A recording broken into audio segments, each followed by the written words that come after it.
Looks like we're started. Awesome. Welcome everyone. So today's topic, we are going to be talking about the practice of self-love. Now, normally I don't like this whole self-love stuff, although the act of it and taking those actions to take care of ourselves is actually a good thing.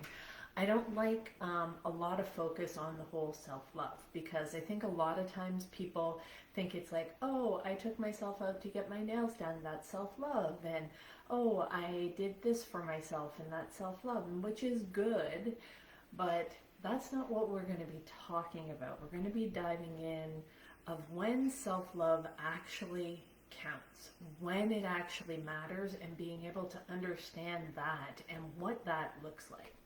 So if this is your first time joining me, my name is Tina and I am a happiness coach, and I help business owners deal with the emotional roller coaster rides that end up happening when you run a business. And even if you think that you're good with your emotions, I can promise you somebody on your team has probably got some pretty high emotions, and learning to deal with those, or maybe it's your customers, learning to deal with the emotional side of business is what I actually help business owners with. And I do this with a trauma-informed approach. I share a lot of my own personal experiences, and I share what actually works. These are tools, these are strategies. Hey Kat, good to see you. That I actually use in my day-to-day life. They are part of what helped me heal from my trauma, helped me deal with my emotions and their depression, anxiety, suicidal thoughts, all of those things. And I deal with these and I move through these on a regular basis by implementing these tools. And so my goal is to share in this live something that you can take away and actually start to apply that to your business and to your situations. And sometimes that can apply personally as well. So I will not only share my personal stuff, but I'll also share change management practices that are within business and how you can apply this kind of growth inner work stuff to a business scenario. So we're going to be talking about self-love today. And you're like, oh, come on, Tina, what's that got to do with business? Well, if your people aren't taking care of themselves, if you aren't taking care of yourself, and you aren't loving yourself in the correct way, then that is going to transfer to your team.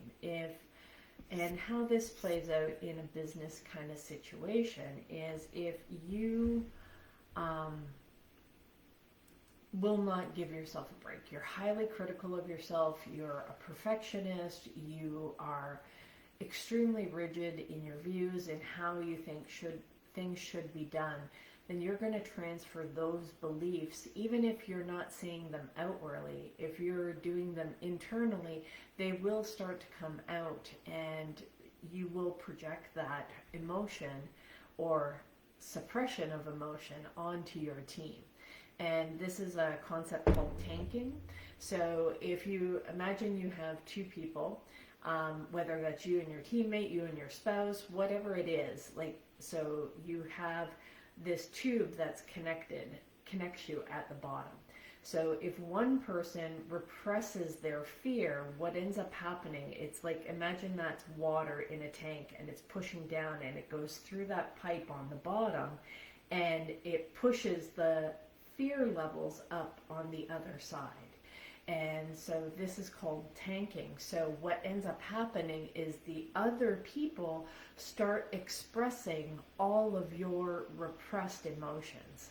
And, you know, so if they won't allow themselves to express anger, then they repress that, they push it down, it goes through the pipe, and it fills up on your side. You might be the one that blows up.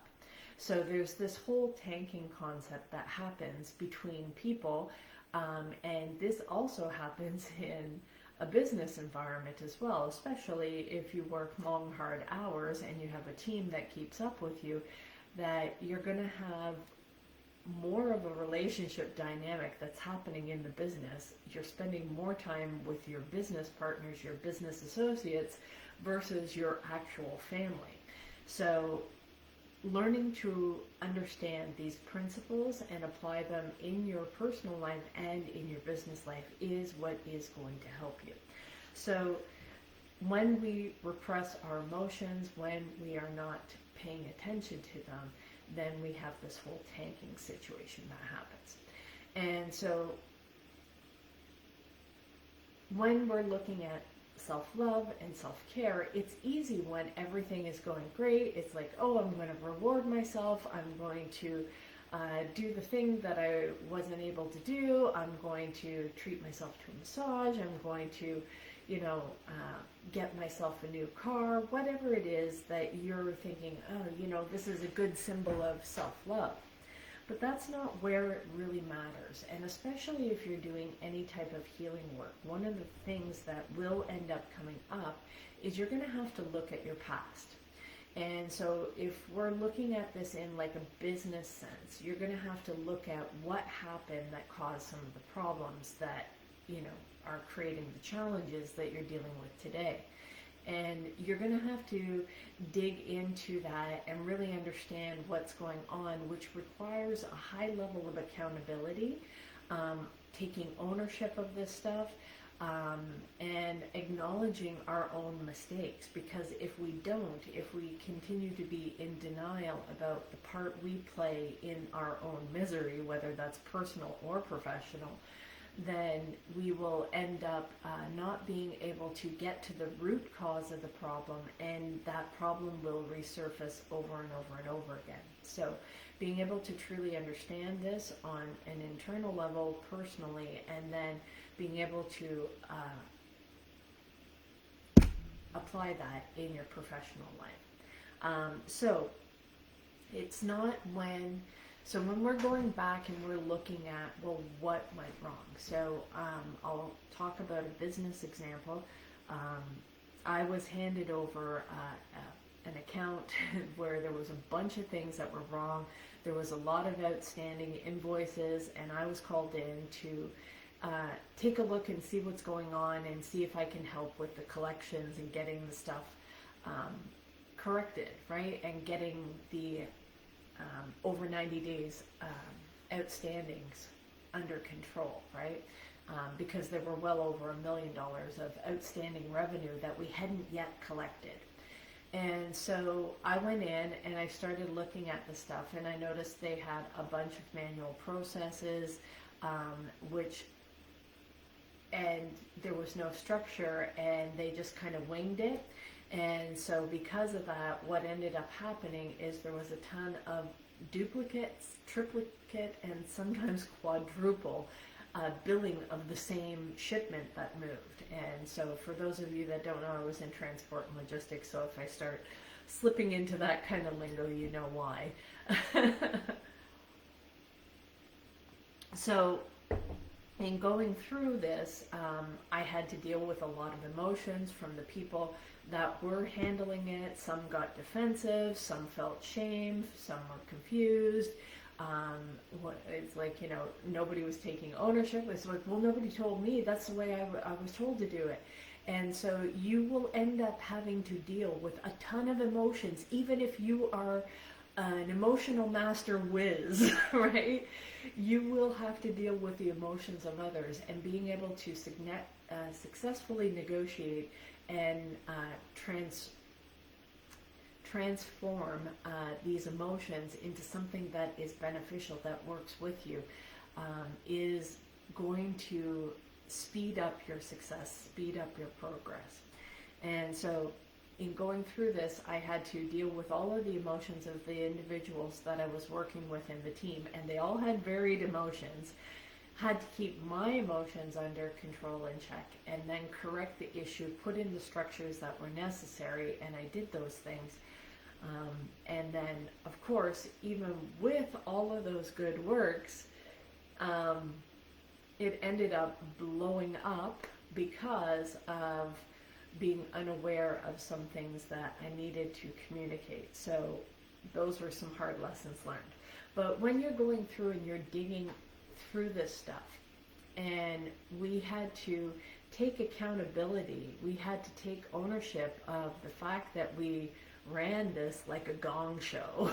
And we had to clean up the messes, and that meant we had to take the hits, and we had to write off a lot of revenue that we were expecting that we weren't actually going to get, and it had been sitting on the books for quite a while as accrued revenue. And so it's like, imagine that you're going to be getting a bonus on your paycheck, and you're like National Lampoon's Vacation, where you put the deposit down on the pool and then find out you get a Jam of the Month club kind of thing, right? That's kind of the equivalent of it. We were expecting all of this money to come in, and not all of it came in when we had to actually write off because of errors. And so we had to take a look at what led up to that situation, what caused it, why did we end up in that situation, so that we can prevent it from happening again. But if you refuse to look at it and you just kind of go, oh, that was Joe that screwed that up and it was all his fault, he was supposed to make sure this ran correctly and I can't believe he did that. Sure, we could project a lot of blame, but that's not going to get us anywhere. That's not actually going to solve the problem. So really being able to understand, and this is where the self-love comes in. Self-love isn't the reward we give ourselves when we are being good. Self-love and self-care is the love that we give ourselves when we don't deserve it. When we've screwed up, when we've done things wrong, when we've made a mess of everything, that is when self-love is most important. That is when it is critical for us to take a look at that.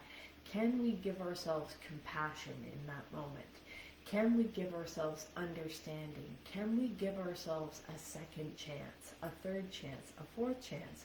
However many friggin' chances it takes for us to get it right. Now, the rest of the world might run out of patience with us. They might be like, you know what, I've had enough of your shit, you're done. Right? They might do that, and that's fine. But it is extremely important for us to do that for ourselves. For us to be able to kind of go, yep, boy oh boy, did I mess that up. Hindsight is 20/20 a lot of times, and we get to a point where we can kind of look back, and we might be tempted to kind of go down the road. It's like, yeah, but you know what? I wouldn't have done this if that person hadn't have done that. If they hadn't have forced me to do it this way, then I would have been okay. So if you find yourself in that whining mode, that is anger escaping through a very small hole. And you'll notice that you have a little bit of a higher pitched, whiny kind of voice.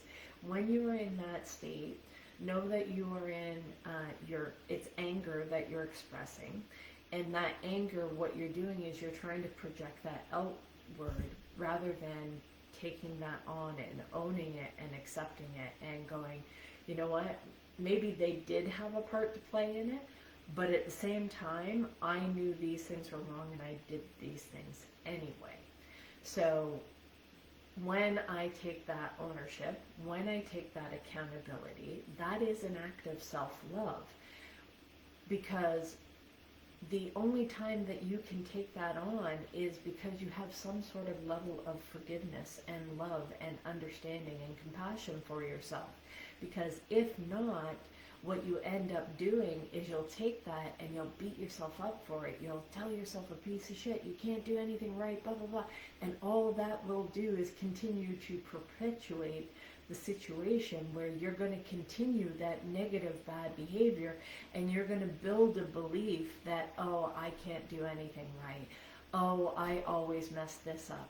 Oh, I don't say things right. Oh, I'm not good with numbers, blah, blah, blah, blah, blah. Whatever it is that you're going to tell yourself is the thing that you're going to end up believing about yourself if you tell yourself that stuff enough, long enough. And the rest of the world can tell you all kinds of great things about yourself. They can tell you you're amazing, you're the best, don't be so hard on yourself, blah, blah, blah. That doesn't matter. The truth is irrelevant. Your opinion is all that matters. And even if that opinion is wrong, it still ends up having more weight, more leverage than the truth of the rest of the world telling you, man, just take it easy on yourself. It's not that big of a deal. But if you are beating yourself up, if you are merciless with yourself, then you are going to perpetuate that negative cycle to repeat over. And this is where it takes a lot of courage, it takes a lot of strength to cut yourself some slack. And you might be cutting yourself some slack. You might be going, you know what? Yep, I messed this up.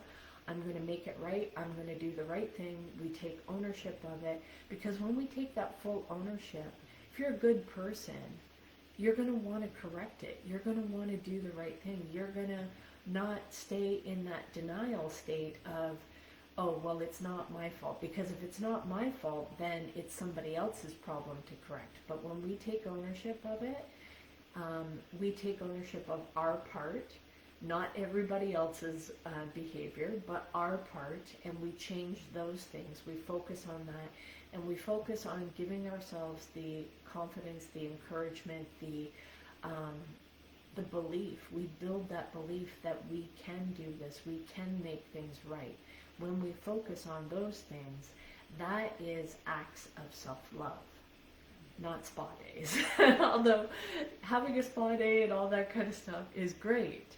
But if you take yourself on a spa day and you are still beating yourself up, you're still being super critical, and you're not actually taking accountability for the things that have gone wrong, then that spa day is not going to matter, right?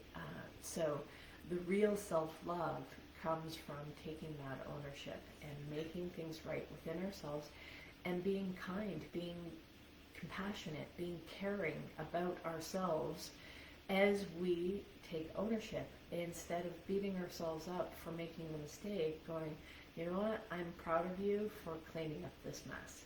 I am proud of you for taking that extra time, for acknowledging what it is that you've done wrong, and you are working towards fixing that. That will develop your self-respect as well. And for me, respect is the highest form of love. And when we respect and we honor ourselves, we will respect and honor others, right? So if we are behaving badly, it's because we are treating ourselves badly. So that is my take on self-love, self-care, and I know it's a short training today, but I am going to wrap it up because I do have an early morning that I have to take care of some things that I have been avoiding. And it's easy when you start going back into the past to want to beat up on yourself, because what ends up happening is we're older and we're wiser from the mistake that we made in the past. And we now have a better understanding. We have more information than we did at the time we were making those mistakes, right? And so now, no matter what it is that we've done, we have to extend that grace, that forgiveness to ourselves, and encourage ourselves to do the right thing, to take that ownership, to have that strength within us. And although it's going to suck, while you're going through it, it's like, you know, it's kind of like when you clean out a closet and it's ram jam full, it's got a whole bunch of stuff in it, and you have to take it all out of the closet and you've got it spread out over the room, and you're like, damn, this is a shit show, this is a friggin' mess, and you're looking at it.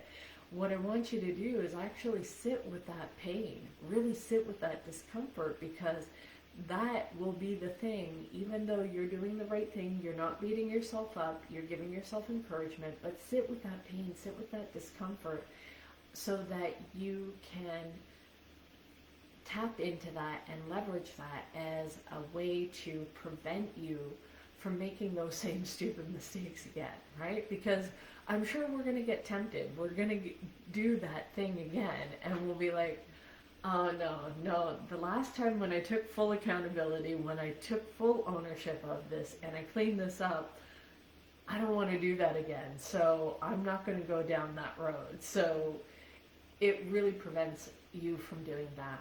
And this was one of the things that I did is one of the things when I was first in my healing and recovery journey, and I'm just going to add this in for some reason, I would tell these white lies of things that I thought other people wanted me to say. So, for example, and it was like stupid stuff that wouldn't matter to anybody else, but it was a way of hiding my insecurities, my vulnerabilities. And when I became aware of it, I was like, oh, you mean I don't have to do that? So one of the things that I would do is I would come in from the weekend and I would tell the guys that I was working with on midnight shift, oh, I did all these great things over the weekend because I wanted them to be more impressed with me than I was, because I was basically sitting at home playing video games all weekend. So I didn't want them to know what a loser I was. And so the thing is that they weren't doing anything exciting over their weekends either, but they would just tell the truth. Why? Because they were older than me. They were wiser than me. And I was like 19, 20, so I didn't know anything. So those were the little things that I would tell lies about, just because I wanted other people to like me.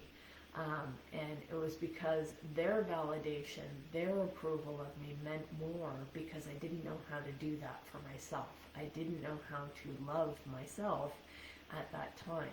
So learning to do this and learning to know what real self-love looks like. And so to counteract that behavior is every time I caught myself, because it had become habitual, right? And every time I caught myself telling somebody else what I thought they wanted to hear, I would force myself and go back and I would correct it. And I would call myself out.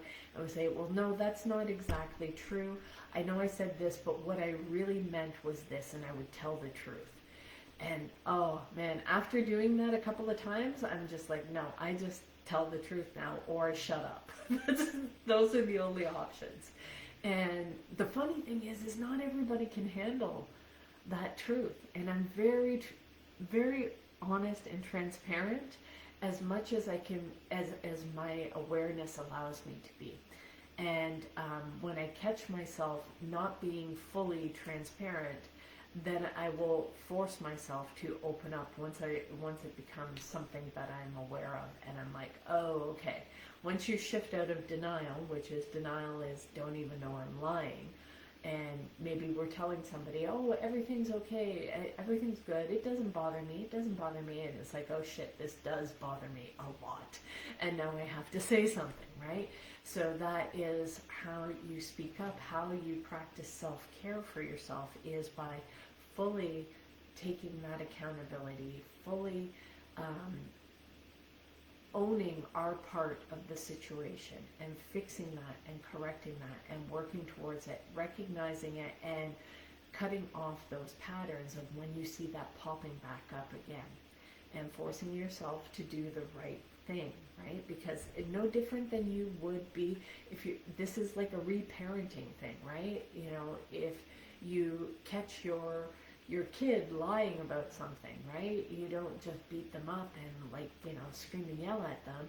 You have to show them the right way, and you have to, when you catch them in that, you still also have to show them kindness and compassion and care for them, but also letting them know that they can't continue that behavior. So we have to reparent ourselves in that kind of way. And even in a business situation as a leader, right? You may have an employee that lies to you, and you know that they're lying to you, because I had a boss that she was really good at this kind of stuff. She would know when people were lying, and you would always know that she knew that you were lying, because she would start asking you a bunch of questions that she actually knew the answer, because she was testing you to see if you were lying again, right? And I knew this about her, and I was very transparent. Part of why I was allowed to be so close with her and be able to understand some of the things that were going on, and be a confidant for her, right? And so because of these things, you may have to allow, and I remember this lesson that I got taught early in my career too, is even if you catch somebody doing something wrong, give them the courage, give them the dignity to save face. And that was something that was really challenging for me, because I tend to be, and what I got a lot of kudos for in the business world is because I am so open and honest and transparent.